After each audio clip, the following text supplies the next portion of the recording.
I didn't book the cottage this summer. 18 years I'd put my name on that rental agreement. 18 years I'd handed over the deposit before anyone else had even checked their calendars. And this year I just didn't. My name is Rodney Harwick.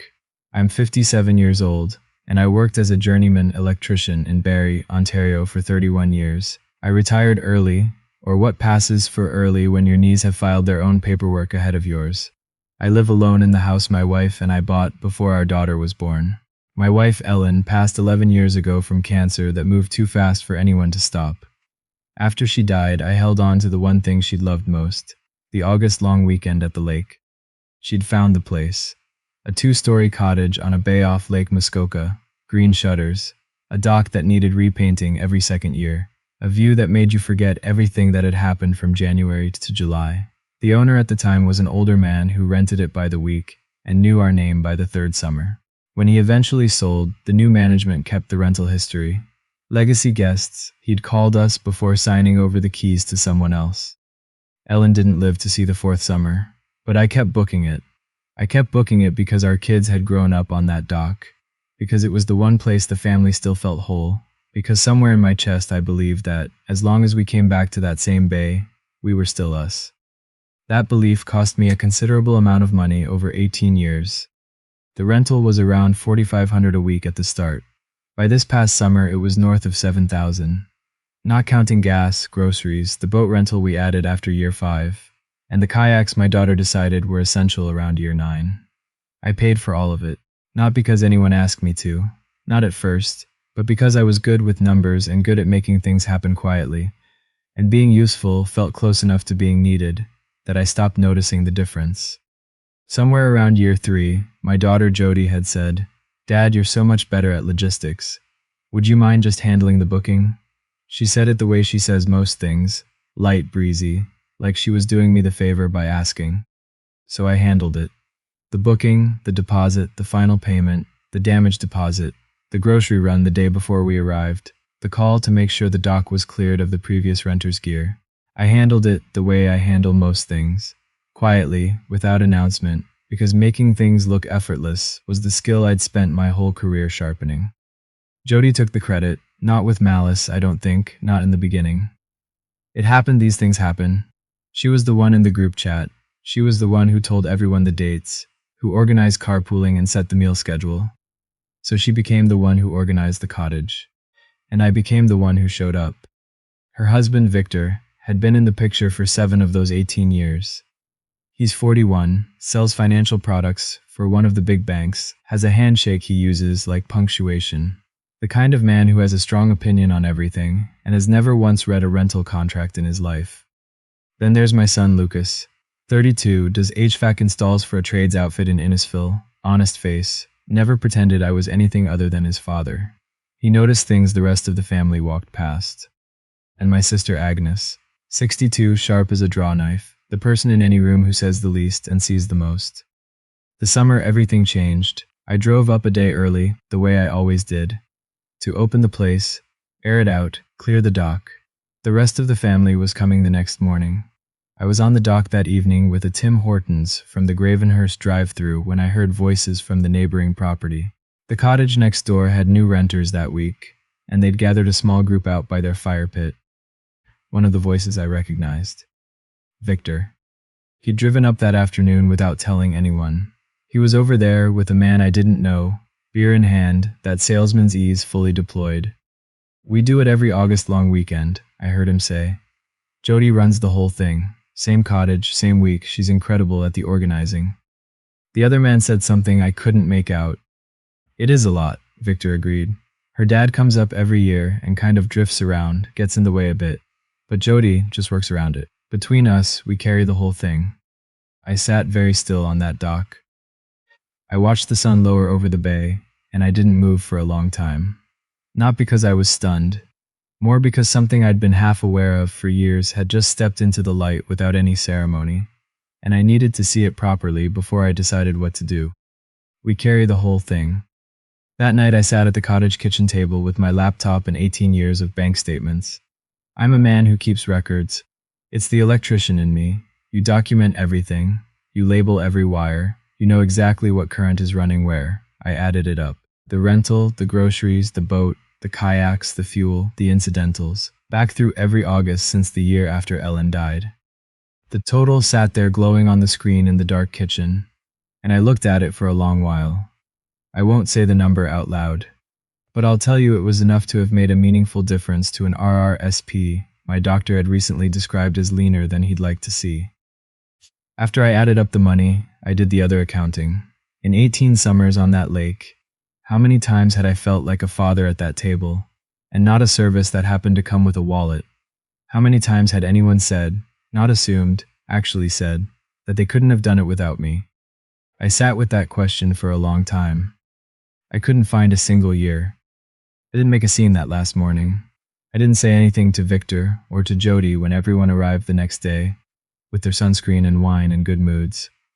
I made the coffee, I cleared the dock, I sat in the Muskoka chair at the far end of the property, the one with the broken armrest nobody had fixed in 6 years, and I watched my family enjoy a summer they assumed had assembled itself out of thin air. On the last evening, while everyone was loading cars, Agnes came and sat in the chair beside mine. She didn't say anything for a while. That's Agnes. She lets silence do its work before she interrupts it. "How long are you going to keep doing this?" she said. I watched a loon surface 50 meters from where I expected it. "I'm thinking," I said. 3 weeks after I got home, I called the property management company. A woman answered, and I told her I was the account holder on the Muskoka cottage we'd rented under my name for 18 consecutive years. I told her I'd like to remove my name from the standing reservation and cancel the automatic hold for next August. She paused. "Mr. Harwick, you've been with us a very long time. Is everything all right at home?" "It is," I said, finally. "But if my daughter wants to continue the rental, she'll need to set it up herself. I'll give you her number. She's the one who runs the weekend, apparently." I made the same call to the boat rental company on the south end of the bay. Same words, more or less. Whoever wants the boat can book it in their own name. It took less than an hour. 18 summers undone in less than an hour, over a cup of coffee at my own kitchen table. Lucas came by that evening after his shift, still had the dust from a new build on his boots. He sat down at my kitchen table and looked at me, the way he looks at a problem he's trying to figure out. "Something's different," he said. So I told him. The doc, Victor's voice, the laptop, the phone calls. I told him everything plain. He put his elbows on the table and pressed his face into his hands for a moment. When he looked up, his eyes were tired and red at the edges. "Dad," he said, "I've wanted to say something for years. Every time I tried, she shut me down before I finished a sentence." "I know," I said. "You were one voice against the current. That's a hard place to stand. It's not right what they did." He shook his head. "But what do you need from me?" "Nothing loud," I told him. "I don't need you to fight anybody. I just need you to tell the truth if someone asks you straight." He held my eyes for a long moment, then he nodded once, the same slow way his grandfather used to nod when he'd made up his mind. "If they ask me straight," he said, "I'll tell them exactly what I've seen." Jody called the following Tuesday, bright and organized, the way she always opens. "Hi, Dad. So I was looking at dates for the cottage, and the rental company says our account isn't showing as active. Did something happen with the automatic renewal? I can have Victor sort it if you send the login." "I canceled it," I said. A short silence. "You what?" "I canceled the reservation and the boat. If you want to keep the August weekend going, you'll need to set it up in your own name on your own card." The silence changed shape. "Dad, the long weekend is 2 months away. Do you have any idea what availability looks like on that lake in August?" "I do," I said. "I've been booking it for 18 years. Her voice climbed. "Is this about money? Because if it's about money, you could have just said something. You didn't have to cancel everything like you're trying to punish us." "It's not about punishment," I said. I kept my voice level, the way you do when a decision is already made and you're just explaining it. "The rental was in my name because I set it up and paid for it. I've removed my name. Whoever wants to continue puts their own name on it. That's all. That is so unfair after everything we do." I told her good night, kindly. I meant it kindly. Then I set the phone face up on the counter and watched it light up again and again. By Thursday, it was a full campaign. Cousins I hadn't heard from since a funeral 3 years earlier. an aunt on Ellen's side who wanted to know if I was feeling all right, a family friend who said she was checking in, but spent the next 8 minutes explaining why I was being selfish. Selfish at 57 over money. For about an hour that evening, I nearly folded. I'm not too proud to admit it. The old pull is strong when you're sitting alone in a house where your wife's handwriting is still on a recipe card stuck to the fridge. I thought about calling Jody. Thought about saying I'd spoken too quickly, just put it back on my card, I'd sort it out. Then my phone buzzed once, Agnes. I know what's happening. I've watched it for years and held my tongue. Don't you dare fold now, little brother. Not this time. She sent it at 10:47 on a Thursday night. Agnes doesn't message after 9 unless it matters.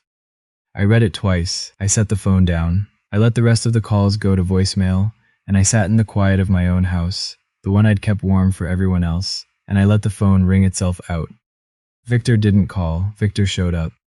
Saturday morning, his car in my driveway, knock on the door heavier than it needed to be. I opened it. He had that jaw-set look, the one he uses when he's trying to close something. Jody's a wreck, he said. You've put everyone in an impossible position. All this over what? Your feelings? Come in, I said. He didn't sit. He stood in the middle of my living room and looked around the way a man does when he's valuing something for resale. You made a commitment, he said. Every year, same arrangement. You don't pull it out from under everyone 2 months before August because you're upset about something. What commitment did I make, Victor? That stopped him for half a second. Everyone knew you handled the booking. Everyone assumed I'd keep handling it, I said. That's different. You're embarrassing this family, he said. The vendors are calling Jody like she's somebody who can't pay her bills. You think this makes you look like the bigger person? It makes you look bitter. I let him finish. A man talking himself into a corner doesn't need your help. The rental agreement has a name on it, I said. That name was mine, now it isn't. Whoever wants to book it can put their own name on it. That's how signing for something works. He stared at me like furniture had addressed him directly. I walked to the door and opened it. The August air came in from outside. Drive safe, I said. He left. He had to. There was nothing left for him to close. Before I take you to what happened next, I want to stop for just a second. Because I think some of you know exactly where I was sitting that week. Maybe you've been the one who quietly kept things running, for people who never thought to look at the invoice. If that's you, tell me in the comments where you finally drew your line. I read them. Everyone. Now, what happened when my daughter walked into that rental office? I wasn't there. Lucas was. I asked him to go, because I wanted one honest witness in that room. He told me about it afterward at my kitchen table. Jody had gone in assuming it would be a 5-minute administrative fix. She explained that her father had removed his name in error, and she just needed access restored. The woman at the desk had been apologetic and professional, and had pulled up the account to show her the situation clearly. Then she'd done the thing that changed everything. She'd turned the screen so Jody could see it. 18 years of deposits, 18 years of final payments, 18 years of damaged deposits returned. All under one account name, same every year. Your name, Dad, Lucas told me. Every single August. She just sat there looking at it. Then the woman had quoted next year's rate. $7,400, plus the boat, plus the damage hold. First time booking, no account history. They'd need a card on file that afternoon to hold the date. Jody had sat very still, Lucas said. For the first time in her adult life, she was looking at the true cost of the weekend she'd been taking credit for. Not the fun of it, the freight of it. She called Lucas that same evening. He put her on speaker without telling her I was sitting 3 feet away at that same kitchen table. Lucas, I need you to help me out here. Just a bridge loan until after the summer. Dad's gone completely off the rails, and I can't let the kids miss the cottage over this. My son looked at me. I didn't move. How much? He asked. She told him a number that would have cleaned out most of what he had in savings. No, Lucas said. Silence on the line. Sorry? No, Jody, I'm not financing the cottage, same as Dad isn't. Are you serious right now? We're talking about the kids. We're talking about a week at a lake house that Dad paid for every year, while everyone let you take the credit for it. His voice was level. The evenness had years behind it. I've watched it since I was old enough to notice. I should have said something sooner. I didn't. But I'm saying something now. The line was very quiet. Dad's been sitting in that broken chair at the end of the dock for 18 summers, he said. And the story was always that he gets in the way. I'm not lending money to keep that story going. She hung up. Lucas and I sat at the kitchen table for a while without speaking. He poured us both a coffee from a pot that had been sitting too long, and neither of us mentioned it. I thought about not going up to the cottage. I'd said what I had to say. I'd made my decision. I had no debt to collect on and nothing to prove. Then Agnes called on a Friday evening the day before the long weekend. You should be in the room, she said. When people find out who gave them 18 summers, you should be the one standing there. I picked up my keys. I drove up that evening 4 hours from Barrie, and I left my wallet on the counter at home. On purpose, I want you to know that. I brought nothing but myself. The cottage was lit up the way it always was. Lanterns on the dock, fire going, music from the screened porch, cars I recognized in the driveway, the whole assembled audience of a life I'd funded without credit. I walked in. The room shifted. Jody was by the kitchen counter with a glass of wine and an expression caught between relief and calculation. Victor stood behind her. Agnes was in the corner with a club soda and the look she gets when she's been waiting for something to land. Lucas was by the porch door, and when he saw me, he gave one small nod. Dad. Jody came toward me. I'm glad you came. I thought maybe we could just put this week behind us and… I'm not here to fight anyone, I said. She softened slightly. Good. Because I managed to get the booking sorted for next year, so we can just move forward. I know, I said. She lowered her voice. And going forward, maybe we can talk about splitting it. That seems fair, right? More fair. Splitting it going forward. Not I didn't know, Dad. Not I should have looked. Not I'm sorry. Splitting it, going forward. I looked at my daughter. I'm not here to negotiate, I said. Her jaw tightened. I just came to be in the room, I said, and I looked out at the faces there. Cousins who'd called me selfish, neighbors who'd spent 8 summers on my dock, thinking it was Jody's dock, Victor, who'd told a stranger his father-in-law was dead weight. From the corner of the room, Agnes spoke. She didn't raise her voice. She never needs to. I've been coming to this cottage for 10 years, she said. The room quieted. I want to say one thing since we're all here. She looked around steadily. My brother paid for this property every August, the rental, the boat, the groceries, the whole thing. Every year. While we all sat on that dock and let Jody take the booking confirmations and assumed Christmas had assembled itself. A cousin shifted. Agnes looked at Jody directly. Your father is not the man who gets in the way. He is the dock you've been standing on. Then Lucas, from beside the porch door, quiet but carrying. Every light string out there, he said.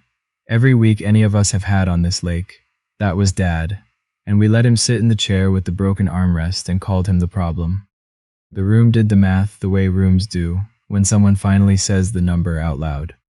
The neighbors looked at the floor. The cousin who'd texted me the word selfish set her drink down on the nearest surface.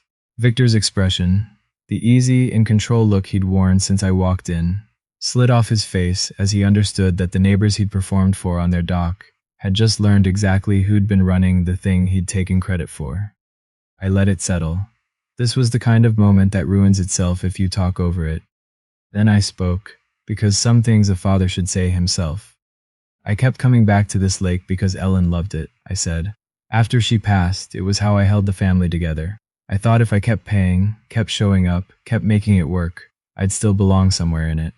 I paused.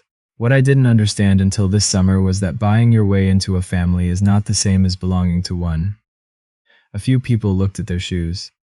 I'm 57 years old, I said. My retirement looks the way it looks partly because of what I've handed over to this weekend, year after year, without anyone asking me to and without anyone knowing. I'm not angry about it. I looked at Jody. But I'm done. If you want me at the lake next year, it'll be as your father, not as the account holder, not as the man who handles it as your father. That's the only version of me I have left to give. I turned toward the door. Nobody reached for my arm. I walked out across the gravel to my truck, drove home in the dark through Muskoka, and somewhere around Aurelia the tightness in my chest that I'd been carrying for 18 years just wasn't there anymore. The weekend ended early, Lucas told me. People drifted out within a couple of hours, the way they do when the air's gone out of a room. Jody settled what she could on a card that night and arranged a payment plan with the rental company for the rest. The full weight of one August, landing on the woman who'd organized it for 18 of them, without once reading an invoice. I won't tell you, I felt nothing hearing that. It was closer to grief than to satisfaction. There's no good word for watching your child absorb something you've been carrying for them, and realizing you put it there. The story moved through the family the way stories do in small communities. By September, the version going around wasn't about me getting difficult. It was about something that had been invisible for a long time suddenly standing in the light, and nobody being comfortable with what they saw. An aunt sent a card in the mail, an actual card, handwritten, that said she was sorry for assuming. 2 cousins called. The one who'd said selfish couldn't quite come out with it directly, but she tried, and I let her try.